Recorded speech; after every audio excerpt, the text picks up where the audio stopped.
Let's talk about molarity today. So first of all, we have this lovely little diagram that goes from grams to moles to atoms and molecules, and I like to call this moleville. Let's specifically talk about where do we find molar mass. So right here we have iron, and the molar mass is right there.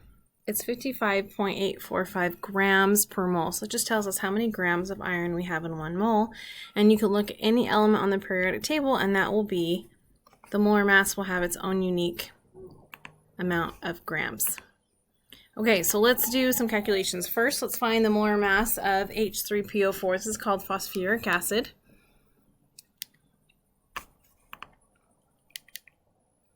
Okay, so first of all, we're going to find the mass of each element. So right here we have 3 hydrogens. The mass of hydrogen is 1.01. I like to round to the hundredths place. We get 3.03. We have 1 phosphorus. Phosphorus equals 30.97 on the periodic table. You can put this down if you want, but it's not necessary. And then oxygen, there's 4. And each oxygen has a mass that rounds to 16. So 16 times 4 is 64. So now what we do, and of course all of these are grams, we're just going to add all of this up. And when we add this up, we're going to get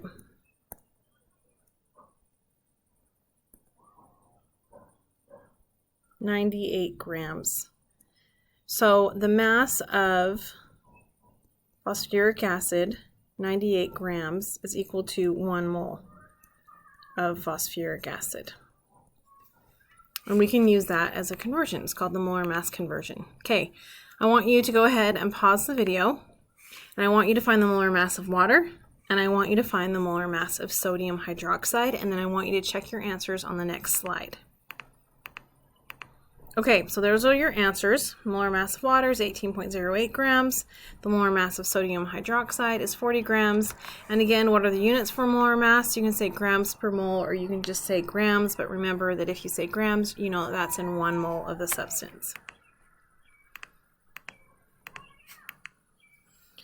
Okay, so now let's use grams to moles as a conversion factor. This is called the molar mass conversion factor. And this question says how many moles of sodium hydroxide are in 50 grams of sodium hydroxide. So what we need to do is we're going to start with what we know, which is this 50 grams. So we're going to write down 50 grams of sodium hydroxide. We're going to make our little fence, bloop. But in order to do this, we have to have a conversion factor. So we're going to figure out the mass of sodium hydroxide. So sodium has a mass of 23.99. There's only one of them here. Oxygen has a mass of 16, and hydrogen has a mass of 1.01.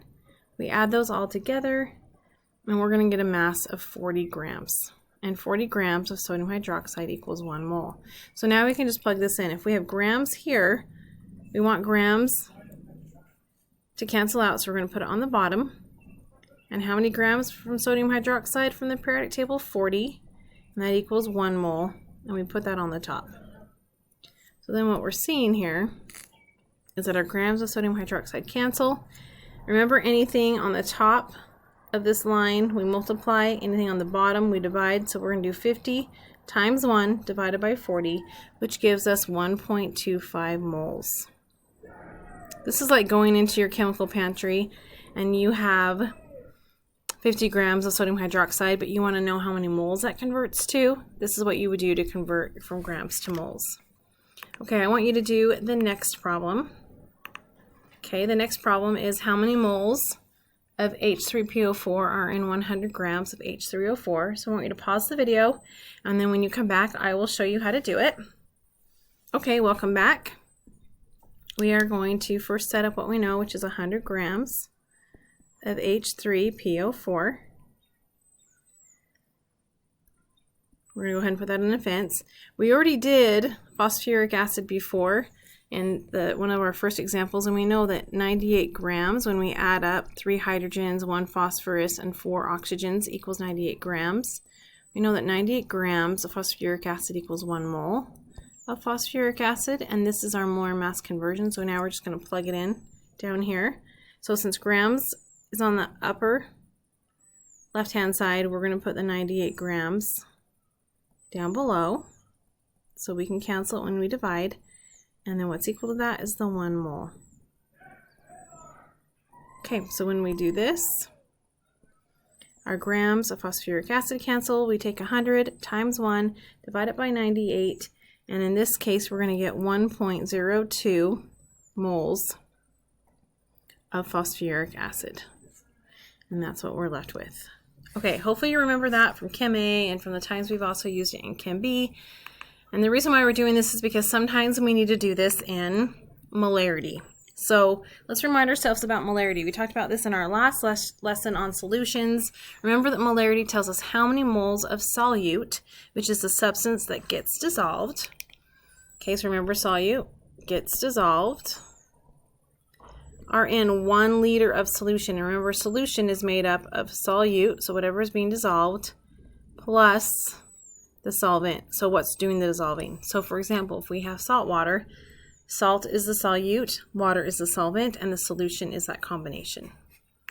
Okay, so here's the equation for molarity. We're going to use this. So molarity, which is capital M, equals moles of solute over liters of solution. And you have to have these units. If you don't have these correct units, then you cannot use this equation accurately. Okay, so remember molarity is a unit of solution concentration.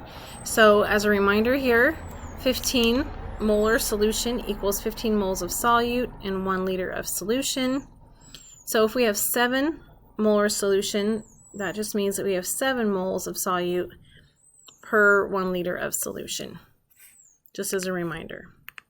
Okay, don't confuse molarity with moles.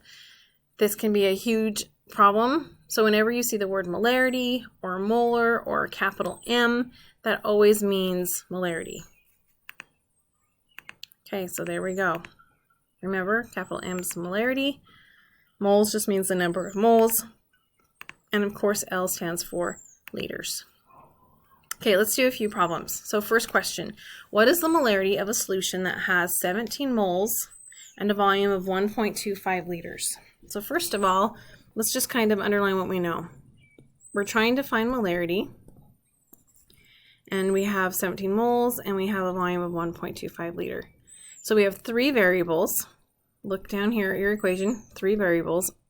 Now we have to make sure that we have the correct unit. So moles, moles, liters, liters. We're trying to find molarity. So because we have all the correct units, we can just plug this in. So we're just going to go ahead and put 17 moles for moles, 1.25 liters, and all we have to do is divide here. So once we divide, this answer is going to be 13.6, and what do we get? We get moles. Molarity, sorry. Or you can write it down as 13.6 moles over liter. Either one of these is correct. Just remember that moles over liters is a derived unit, and it means molarity, so you can use either unit to show your units. Okay, number 2. What is the molarity of a potassium chloride solution that has a volume of 0.4 liters and contains 85 grams of KCl? So again, let's underline what we know. So molarity is what we're trying to find. Okay, we have a volume of 0.4 liters and it contains 85 grams of KCl. So again, we've got 3 variables, so let's check. Molarity, we have that. Liters, we have that. Grams to moles, we don't have that. So we need to convert first. We need to convert this to moles first before we can plug in our equation. So let's go ahead and do this. This is when we're going to use our molar mass conversion. Okay, I apologize. I'm outside and my neighbors are having like a party and they're screaming and there's cheering and there's a bird chirping, but it's beautiful, so that's why I'm out here. Okay, so when we add up the mass of potassium and chlorine, potassium has a mass of 39.9 and chlorine has a mass of 35.45. So when we add this up, we get 74.55 grams of KCl, and that equals 1 mole of KCl. So then we're going to divide to cancel out those grams of KCl, and we get 1.14 moles. Okay, now notice that we have moles, check mark. So there's a couple things you can do here. You can go ahead and plug it into your equation, and then solve for the unknown, or you can manipulate your equation first. Okay, whatever you want to do. Let's just go ahead and plug it in. So when we plug it in, because we're solving for molarity, so there's no reason to switch anything. So our molarity is going to be 1.14 moles that we got from there, because that's what that equals. And we're going to put it over 0.4 liters. And we divide that out, we get 2.85 molarity, and that is our answer.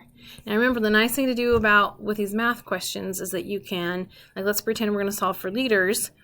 You would use your moles and your molarity, solve for liters, and you should get what you would have in the problem. So you can always double check your answer.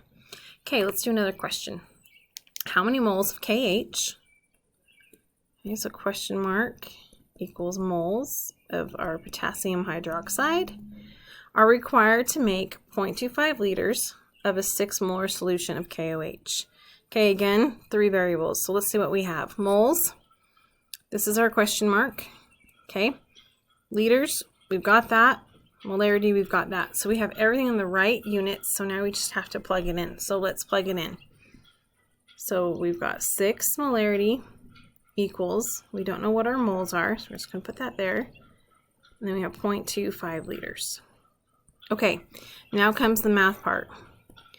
We have to get moles by itself. So mathematically, we're going to multiply this 0.25 liters by both sides because we want to get rid of it so that the moles is by itself. So that cancels. Now we have 0.25 liters times 6. And when we do that, I'm gonna write it out differently so you can see the units. When we do this, we get 0.25 liters. We're gonna multiply that by 6 molarity. Now I'm gonna write out molarity as moles over liters so you can see the units. And then notice what happens here. The liters cancel. We're left with moles, which is what we want. So 0.25 times 6 equals 1.5 moles. And that is our answer. I'm going to write that a little darker because that's hard to see. 1.5 moles of KOH is our answer. Okay, let's do another question. Okay, what volume of a solution, so let's go ahead and look at this.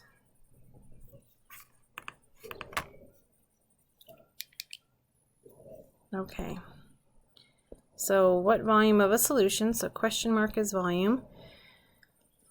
And volume and molarity is liters unless it tells us otherwise, but we're just going to assume liters here. Is required to make a 3 molar sample with 50 grams of NaCl. Okay, so first of all, our volume, that's what we're trying to find. We've got molarity, but 50 grams, we don't have grams here. We need moles, so we're going to have to change this to moles. We're going to have to do a molar mass conversion. So we have to do that first. So 50 grams of NaCl. When you do your mass for NaCl, sodium is 22.99, chlorine is 35.45, so you're going to get 58.44 grams of NaCl on the bottom. And that's going to equal 1 mole of NaCl. You're going to go ahead and divide the 2. So 50 divided by 58.44, that gives you 0.86 moles of NaCl. So now we have our moles. Okay, we're still trying to solve for liter. So let's go ahead and plug in what we know. We know we have a 3 molar solution equals 0.86 moles, and we have liters. Okay, now this is probably the trickiest math problem because our unknown is in the denominator. So the first thing we need to do is try to isolate and get that liter out of there. So the best thing to do is to times liters by both sides. Get rid of that denominator first. Now I'm going to put this down here. We've got liters times 3 molar equals 0.86 moles. Okay, now we have to get rid of our liters. We have to get rid of our molarity so we have liters by itself, pardon me. So we're going to divide by 3 molarity. Okay, this is just simple algebra. Now we get 0.86 moles divided by 3 molarity. And when we do that, we get 0.29 liters. And that is our answer. So again, you can plug that in and see if you have things right or wrong. Okay, for those of you who do not love the math.